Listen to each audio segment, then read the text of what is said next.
It seems the British flag may soon come down for the last time here outside the European Parliament, which some of the remaining 27 say will be sad, perhaps even damaging. But there'll also be a sigh of relief among the others that it won't herald the breakup of the bloc as had once been feared.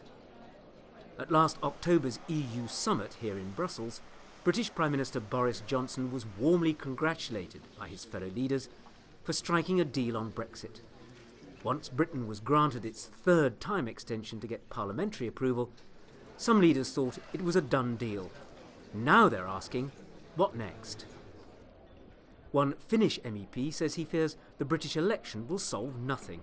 What is really sad about this whole thing is that we already know sort of like beforehand, before the election has taken place, that it will not be solved in this election anymore.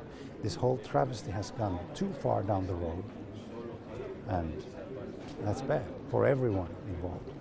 Analysts say what European leaders desperately want is clarity. The question is whether the elections will provide that.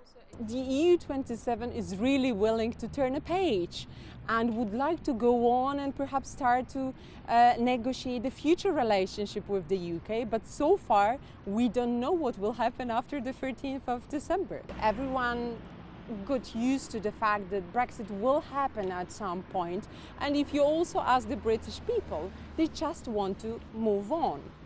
Few in Europe have a more personal interest in the British elections than Miriam Lexman. The Slovak MEP can't take a seat in the European Parliament until the UK leaves, since she is one of the 27 so-called ghost MEPs who stand to inherit seats left by the departing British. Of course, at the beginning it looks like a disaster, that nothing can be done, but time brings opportunities to renew the relationship, and I hope that the relationship between the UK and EU will be renewed and will be maybe even stronger. Here at the European Parliament, Britain's departure would mean a big shake-up, with the UK's 73 MEPs packing their bags. Rarely has a British election been so closely scrutinised by Europe, nor indeed the outcome awaited with such mixed feelings. There are those countries like Ireland which have expressed deep regret that the UK is still heading for the exit.